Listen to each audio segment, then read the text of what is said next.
Prueba de hipótesis, los fundamentos. En esta sesión vamos a iniciar nuestra discusión sobre las pruebas de hipótesis, básicamente discutiendo su aspecto lógico. Un aspecto lógico que es común a todas las pruebas de hipótesis que van a ser estudiadas en forma particular posteriormente. Y es importante que esta sesión sea bien comprendida de tal manera que facilite el aprendizaje de las próximas sesiones. ¿Qué son las pruebas de hipótesis? Fundamentalmente las pruebas de hipótesis son procedimientos estadísticos que permiten comprobar si una afirmación acerca de la población tiene suficiente sustento que puede provenir de las observaciones hechas en una muestra. Noten que el énfasis está en la comprobación. Ese es el espíritu principal de las pruebas de hipótesis. Y cuando vamos a hacer estas pruebas, vamos a hacer un énfasis particular en que estamos comprobando una afirmación en relación a la población, no en relación a la muestra. Veamos un ejemplo. Dice acá, el gerente sospecha que un grupo de trabajadores pierde más días al año que otro. ¿Okay? Para esto, toma una muestra al azar de los trabajadores, los clasifica de acuerdo a su categoría de relación laboral y registra los días perdidos en un año. Tomando los datos, obtiene los promedios y ve que el primer grupo tiene un promedio de 23.2 y el segundo un promedio de 17.2. Como es obvio, existe una diferencia, pero esa diferencia es en la muestra. La pregunta es si es que esa diferencia se mantendrá en la población. Esto lo podemos formalizar en términos de dos preguntas como se muestran acá.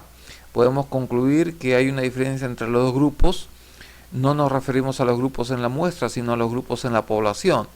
Estamos tratando de ver si podemos extender el resultado que hemos visto a la población. O alternativamente podríamos preguntarnos si es que existe una relación entre el tipo de relación laboral y los días perdidos. Ambas preguntas, quiero decir, son formas equivalentes de formulación de una pregunta cuando se trata de pruebas de hipótesis. Acá tenemos más información. Como ustedes pueden ver, las muestras son pequeñas, existe variabilidad que es bastante grande en relación a la media. Entonces la comparación entre esos dos promedios que hemos calculado entre el grupo de contratados y el grupo de permanentes no es tan fácil. No se trata solamente de comparar los medios, sino comparar otras cifras adicionales, otra información adicional, quiero decir, que nos debería ilustrar también acerca de si es que realmente un grupo se demora o toma más días que otro. Veamos otro ejemplo. Un político está preocupado por su popularidad, pues piensa que ha cometido algunos errores en su campaña.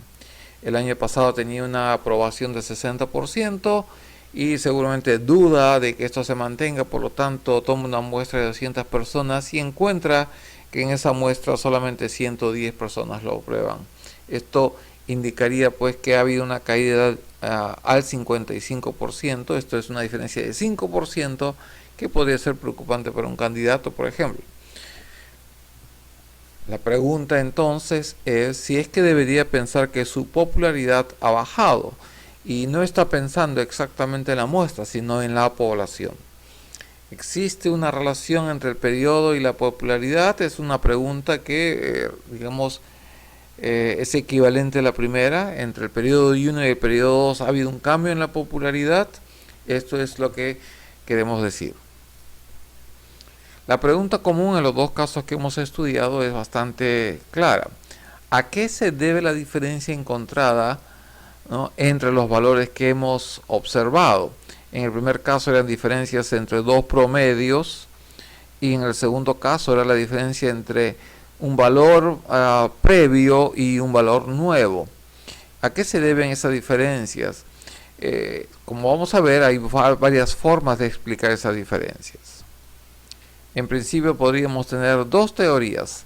La primera diría que las diferencias se deben solamente al azar, es decir, debido a factores aleatorios y en especial el error de muestreo. En nuestros ejemplos eso quiere decir que realmente no habría cambios o no habría diferencias. La segunda teoría nos dice que las diferencias se deben a un factor sistemático, esto es algo adicional a los factores aleatorios. Y esto equivaldría a decir que realmente ha habido cambios en los parámetros, o hay diferencias en los parámetros.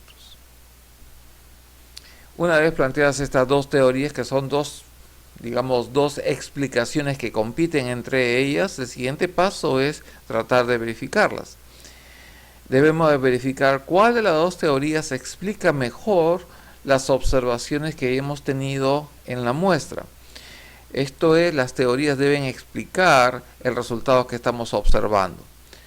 Es decir, debemos determinar cuál de las dos teorías es más razonable a la luz de las observaciones. Esto es lo esencial, esto es lo que se logra con lo que llamamos pruebas de hipótesis. Como mencionamos al inicio, las pruebas de hipótesis todas tienen la misma lógica y podrían tener diferentes procedimientos de cálculo, procedimientos estadísticos, pero la lógica es la misma. Y siendo la lógica la misma, la interpretación de los resultados es fundamentalmente igual. Por eso es importante tratar de entender los conceptos que estamos hablando o explicando en este momento. Veamos ahora formalmente qué es una hipótesis. Una hipótesis es una afirmación acerca de una población o de una propiedad de la población que se elabora fundamentalmente para someterla a prueba. Alternativamente podríamos decir que es un enunciado acerca del valor de un parámetro o de la relación entre un conjunto de variables en una población con el propósito de ponerse a prueba.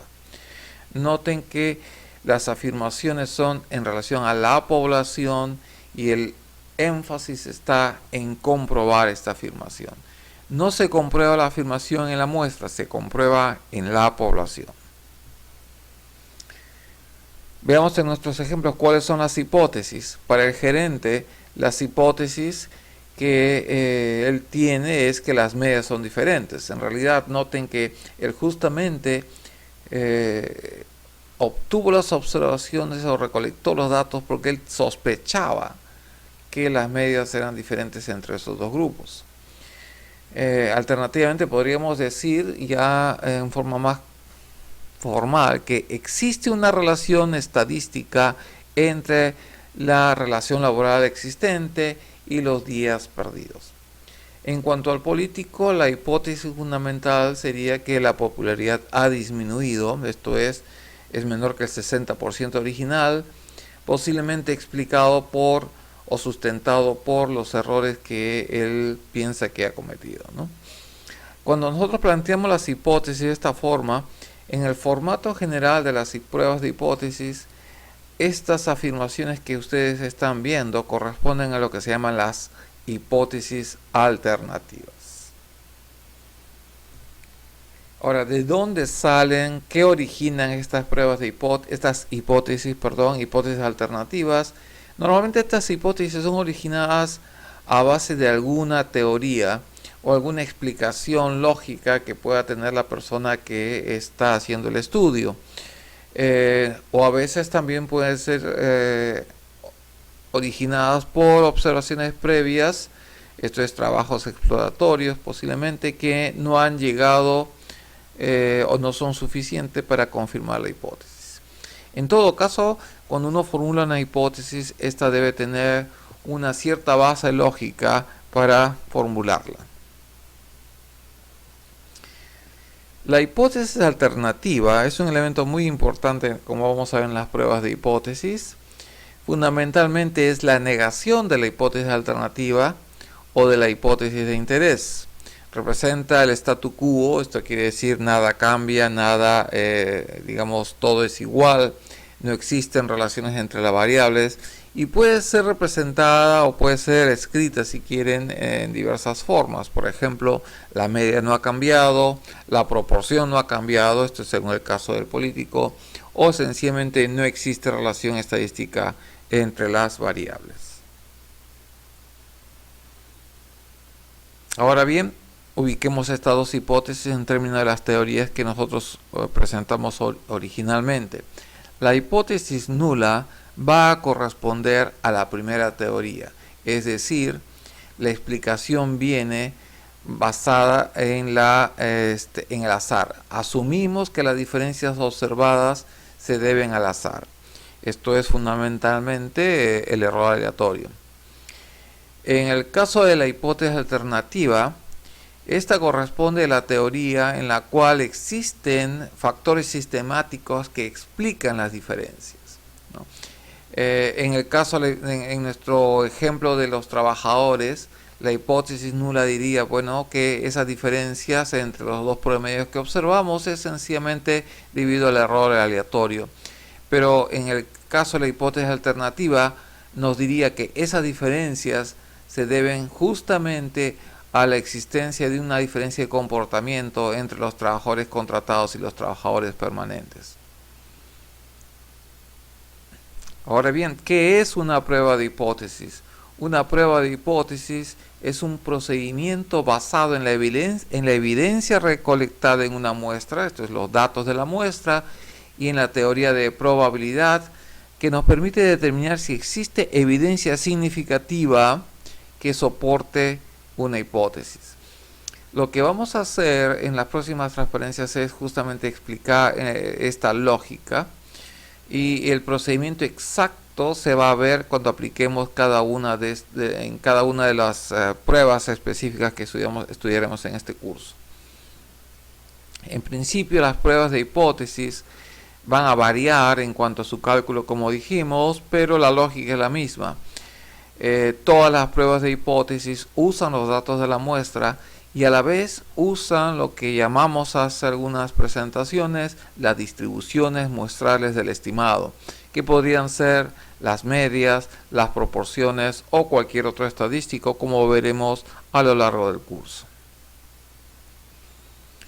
El principio general que se usa en la lógica del desarrollo de las pruebas de hipótesis es que toda hipótesis nula es considerada cierta hasta que haya evidencia de lo contrario. En nuestro caso serían pues que las medias son iguales y la popularidad no ha cambiado, y vamos a aceptar esas hipótesis hasta que encontremos evidencia que las niegue.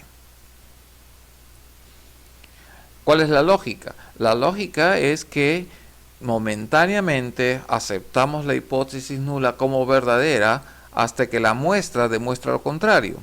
Inicialmente asumimos que es cierta y esperamos que los resultados, esto es, los datos obtenidos de la muestra, sean congruentes con este supuesto. Pero si las observaciones no son congruentes con este supuesto, esto es, no son congruentes con la hipótesis nula, entonces revisamos ese supuesto, es decir, rechazamos la hipótesis nula y nos inclinaremos por la hipótesis alternativa. Y las evidencias que nos van a permitir es hacer este juicio, digamos, entre estas dos hipótesis que compiten, van a ser los datos que se obtienen de las muestras que a la vez han sido tomadas o son parte de la población. Estas evidencias, estos datos, nos van a decir si la hipótesis nula es razonable o no. Si la hipótesis nula es razonable, entonces nuestra hipótesis alternativa será dejada de lado. Pero si nuestra hipótesis nula la consideramos no razonable, entonces podremos adoptar la hipótesis alternativa.